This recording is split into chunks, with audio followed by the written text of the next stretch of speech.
Okay, so I'm going to show you a video clip, and it's from the movie The Social Network, and it's focused on the idea of Facebook and how it first started. And in this clip, it's shown how Mark Zuckerberg, who is the creator of Facebook, it shows how him and his roommate first started off creating Facebook.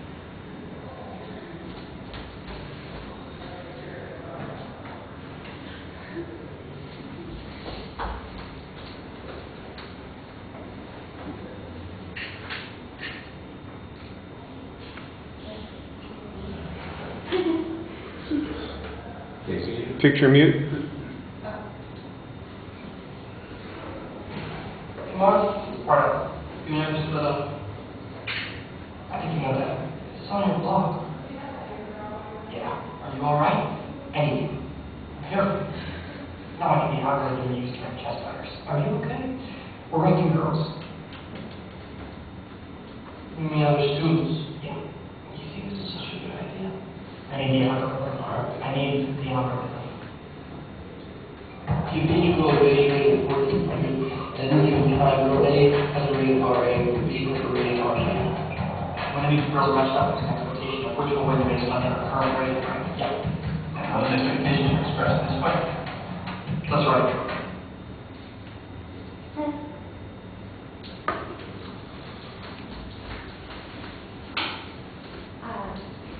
So basically, I'm pretty sure everyone in here either has their own Facebook page or has heard of Facebook. So everyone from children in junior high to adults in their late 50s, the majority of our population is being highly addicted to Facebook.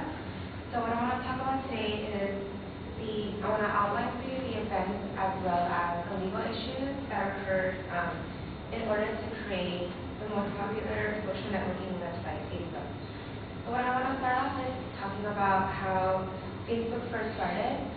And in 2003, Mark Zuckerberg actually came up with a website called Fake Smash in his college dorm room when he attended Harvard.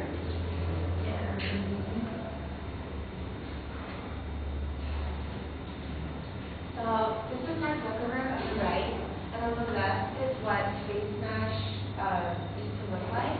And it might sound similar to Facebook, but it's actually a different concept in that if you look carefully, there's picture of two girls, and the user had to basically click which one was considered hotter.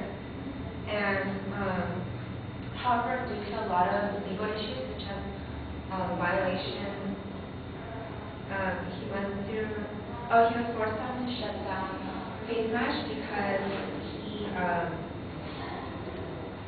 he went through several issues of violation. And so that's why he started creating a website called Facebook in 2004.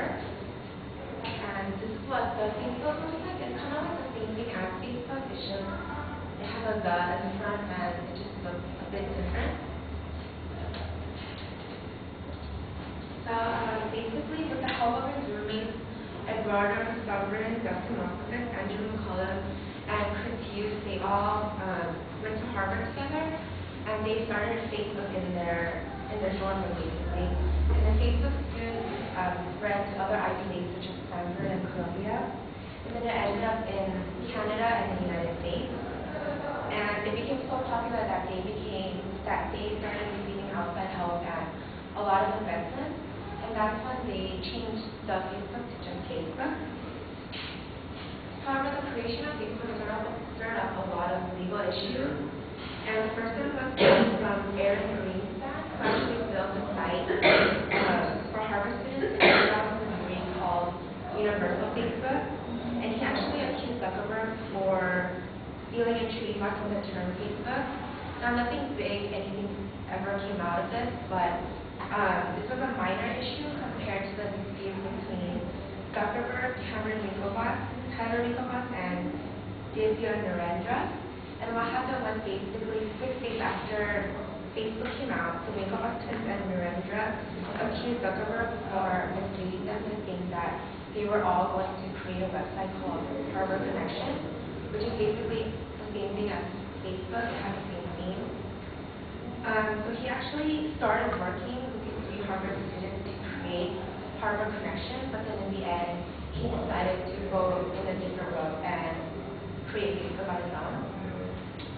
Now, once Zuckerberg decided to go in a different direction, obviously, the Winkle bosses were frustrated because they were all going to work together. It was a long legal dispute between the Winkle twins and Zuckerberg. In the end, they ended up suing Zuckerberg for $65 million in 2008. You would think that they would be happy with $65 million, but in the end, they were still unhappy because $65 million is nothing compared to Zuckerberg's billion-dollar fortune. So I have another clip for you.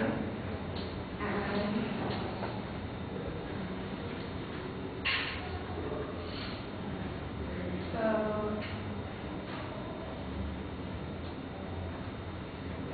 this clip is actually it's an interview with Piers Morgan, and it first starts off with another clip on the social network, and this scene is where the Winkle bosses are negotiating with Zuckerberg about creating harbor connection, and then they continue to interview the Winkle bosses about how they feel about Zuckerberg. Working on it for a while, everything's great. It's called the harbor connection. You create your own page, interest, bio, friends, page, and then people can go online, see your bio, request. Yeah, I was thinking for MySpace or Friendster. Harvard.edu. Harvard.edu is the most prestigious email address in the country. The whole site's kind of based on the idea that girls, not to put anything in depth, girls want to get guys in the water. When you see Mark Zuckerberg and any guys, whether it's the actor playing him or you see pictures of it on the cover of magazines and stuff, what do you actually think of him right now? Honestly, there's so many things to think, but we sort of stay focused on what we have to do, which is to right the wrong. So, And what do you see in their head? Do you think, monster, vile, well, we greedy, horrible? what do you think? We certainly see a person who is where he is today. Absolutely, because we approached him with our idea, our business plan, and 2 years of worth of work. So he's very much where he is because he interacted with myself, Tyler, and didn't remember. Look, to play devil's advocate, here's a thing. I watched this very fascinating story. I've been... Okay, so even though there is a settlement between Zuckerberg and the twins, they continue to accuse him for stealing their idea and deceiving them to believe that he was going to work with them on harbor connection. Standing by statement that he was the one who actually thought of the idea of Facebook, Cameron Winklevoss states, quote, "This idea that Mark Zuckerberg executed to a greater degree is just false. We were in a partnership and then he used his skill set to basically self-deal his own interests and take the entire project on." However, in the interview, they continue to talk about how they're actually using the Facebook, which I personally thought was kind of ironic. But in the end, they defend themselves by saying, quote, "We were using our own idea." So although they're still bitter and unhappy about their $65 million that they got, in the end, they got their share of Facebook. Because in the end, although they claim that it was their idea, Mark Zuckerberg was the one who actually had the brains to develop it to what it is today. What it is today is, as of June 2010, there are more than 500 million users on Facebook, and 50% of active users actually log on to Facebook every single day. And I have a graph.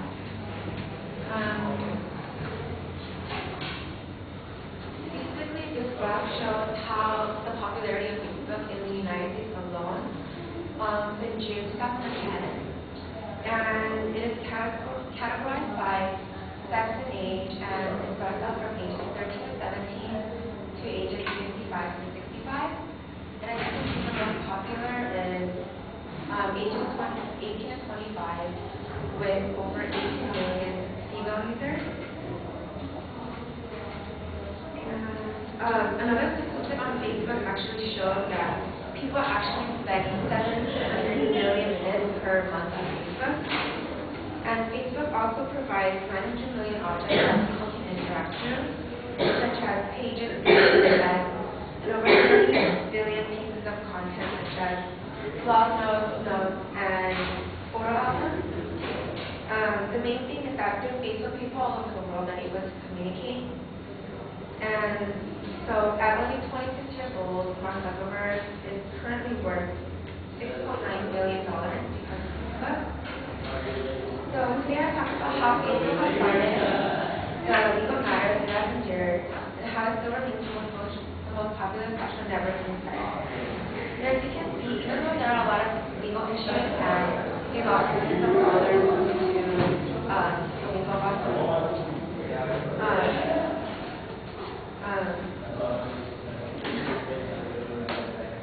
in the end, Facebook continues to keep people together, and what I mean by that is that whether it's friends that we go to school with or family members from a different country, Facebook provides an effective way of communication as well as a great source of entertainment for all ages.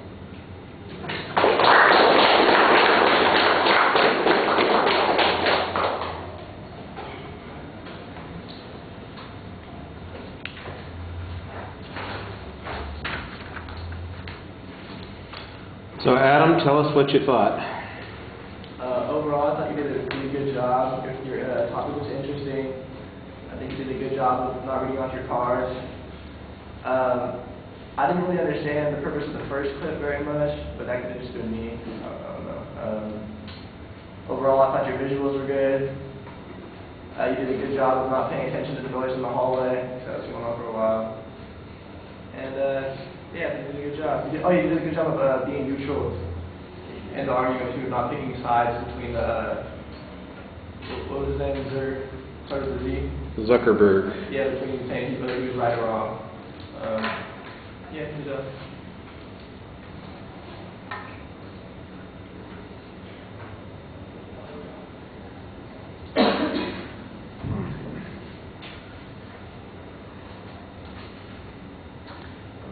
Well, I like the idea that you introduced the clip at the beginning, and using the clip as an attention device is okay. I did think it was a little strange that the advertising stayed in the clip for most of the point, and I didn't really want to buy all those products on YouTube. The clip that you pick, I understand what Adam's talking about. It kind of introduces the topic, but it sounds like it's, you're telling us a little bit about the founding of Facebook. I got Zuckerberg and Facebook integrated there. The founding of Facebook.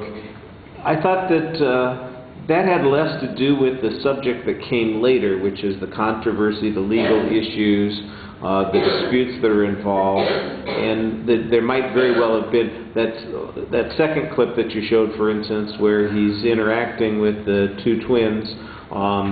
That might have made it a little more effective as an attention device for the way you've developed the particular subject. You did a good job citing supporting material in the presentation. You want to be careful. Stanford's not in the Ivy League. They might like to think they are, but they're not. I thought that you set up the preview pretty well at the beginning, but I did not get the signposts as clearly in the body of the speech. At the end, I thought you had a good summary, and that helps fix some of those issues. The clips, I sometimes felt like I was getting the abbreviated version of the movie, and having seen the movie 2 or 3 times, I think that that's maybe a little bit of a problem from an audience perspective. I don't know how many other people in the class will have seen the movie. I would think that there'll be a number of folks who will have seen it. It was up for the awards and all those kinds of things, so it got a lot of attention. And so you're kind of covering territory here that might be familiar, and I think you needed to get a little bit deeper on the issue. I did like the other clips, though, that you had. I liked the interview with Piers Morgan. I thought that that was an interesting contrast to what was going on in the movie. The statistics in the last section, they're easy to digest, but all that material seems like it's not connected to the stuff that came earlier, which is supposed to be about the legal disputes concerning Facebook, and instead it kind of just talks about how Facebook's become more popular. There might be a way to integrate it, but it didn't feel integrated in the way it was being presented here. All right. You've got to project your voice a little bit more. I agree. I appreciated that you didn't get distracted by the noise outside, but you do need to compensate a little bit for it, and that probably would have involved raising your voice or maybe taking the action that Nick did, closing the damn door.